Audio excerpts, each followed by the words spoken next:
British साम्राज्य इतिहास के सबसे बड़े साम्राज्यों में से एक। इसके बारे में अक्सर एक धारणा है कि ये दूसरों के मुकाबले थोड़ा नरम था, थोड़ा बेहतर था। आज हम इसी धारणा की असलियत को परखेंगे। तो ये बात आती है एक खास सॉफ्ट अप्रोच की कहानी से। ये कहानी कुछ ऐसी है कि हाँ, ब्रिटिश साम्राज्य था तो लेकिन वो दूसरे यूरोपीय साम्राज्यों की तरह क्रूर नहीं था, बल्कि ज्यादा मानवीय था। तो सवाल यही उठता है, क्या इस बात में कोई सच्चाई है? क्या ब्रिटिश साम्राज्य वाकई औपनिवेशिक क्रूरता के नियम का कोई अपवाद था? चलिए, सबूतों के आधार पर इस धारणा की गहराई से पड़ताल करते हैं। इस सवाल का जवाब ढूंढने के लिए हमें साम्राज्य के हार्डवेयर से शुरू करना होगा। मेरा मतलब है उसकी सैन्य नीति और तौर तरीकों से। इतिहासकारों की माने तो इसकी जड़ें सैवेज वॉरफेयर नाम की एक सैन्य नीति में थी। ये एक बहुत ही सीधी सादी लेकिन नस्लभेदी सोच पर आधारित थी कि जो लोग असभ्य हैं उनके खिलाफ युद्ध के नियम लागू होते ही नहीं। उनके लिए नियम बिल्कुल अलग थे। यहाँ फर्क बिल्कुल साफ दिखता है। देखिए, जब यूरोपीय देश आपस में लड़ते थे तो युद्ध के कुछ नियम होते थे और लक्ष्य होता था दुश्मन को हराना। लेकिन जब वो असभ्य माने जाने वाले लोगों से लड़ते थे तो लक्ष्य सिर्फ हार नहीं बल्कि उनका पूरा विनाश होता था। असल मकसद था उनमें ऐसा खौफ पैदा करना कि वो दोबारा सिर न उठा सकें। और ये सिर्फ कोई किताबी बातें नहीं थी, ये बाकायदा आधिकारिक नीति थी।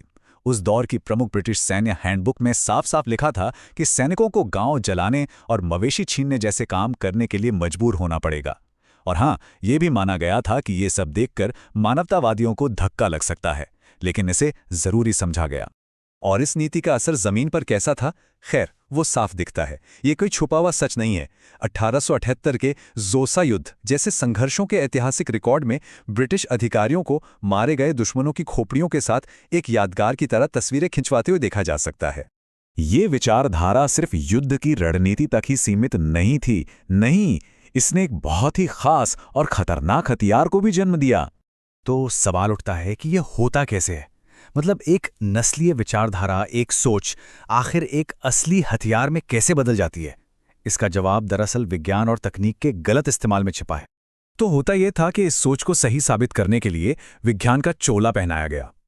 1898 में ब्रिटिश मेडिकल जर्नल जैसे बड़े प्रकाशनों में यह तर्क दिया गया कि जो असभ्य लोग हैं वो बाघ की तरह होते हैं, जिन्हें दर्द कम महसूस होता है। अब इस तरह के दावों ने उन्हें अमानवीय दिखाने और उनके खिलाफ और भी ज्यादा क्रूर हथियारों के इस्तेमाल को जायज ठहराने का काम किया। और इसी सोच का नतीजा थी ये कुख्यात डमडम बुलेट। इसे ब्रिटिश भारत में बनाया गया था और इसे खास तौर पे कट्टरपंथियों के हमले को रोकने के लिए डिजाइन किया गया था। इसकी नोक नरम शीशे की थी जो शरीर से टकराते ही चपटी होकर फैल जाती थी ताकि अंदर ज्यादा से ज्यादा नुकसान हो। इसके प्रभाव जानबूझकर इतने भयानक रखे गए थे। उस दौर के दस्तावेजों में, जिसमें एक युवा विंस्टन चर्चिल के लेख भी शामिल हैं, बताया गया है कि कैसे ये गोली टकराते ही मशरूम की तरह फैल जाती थी, मांस को फाड़ देती थी और हड्डी के टुकड़े टुकड़े कर देती थी। अगर ये गोली शरीर में लगती तो घाव को आमतौर पर घातक माना जाता था, और अगर किसी हाथ या पैर में लगती तो उसे काटना ही पड़ता था। और इसका नतीजा? औद्योगिक पैमाने पर नरसंहार। 1898 में ओमदुरमान की लड़ाई को ही ले लीजिए। वहां अनुमान है कि करीब 11,000 सूडानी दरवेश मारे गए थे। ब्रिटिश सेना ने इन फैलने वाली गोलियों का इस्तेमाल न केवल अपनी राइफलों में बल्कि अपनी विनाशकारी मैक्सिम मशीन गनों में भी किया था। तो ये तो हुई साम्राज्य के हिंसक हार्डवेयर की बात। लेकिन एक बार जमीन पर कब्जा हो जाने के बाद उसे चलाने का सॉफ्टवेयर कैसा था? इसके लिए अंग्रेजों की एक बहुत प्रमुख नीति थी जिसे कहते थे इनडायरेक्ट रूल, यानी अप्रत्यक्ष शासन। अकादमिक रिसर्च जैसे कि तांगानिका पर हुआ ये अध्ययन दिखाता है कि ये अंग्रेजों का पसंदीदा तरीका था। अब कागज पर तो ये नीति काफी नरम लगती है ना? इसका मतलब था कि स्थानीय लोगों पर उनके ही पारंपरिक नेताओं और संस्थानों जैसे कि मुखिया और बुजुर्गों के जरिए शासन किया जाएगा। लेकिन हकीकत कुछ और ही थी। असल में ये पूरी नीति विरोधाभासों से भरी हुई थी। वो सभ्यता लाने का दावा तो करते थे, लेकिन स्थानीय परंपराओं को बर्बर कहकर मिटा देते थे।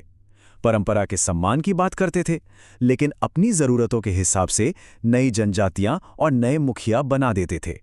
असल मकसद तो आर्थिक शोषण था, न कि स्थानीय विकास।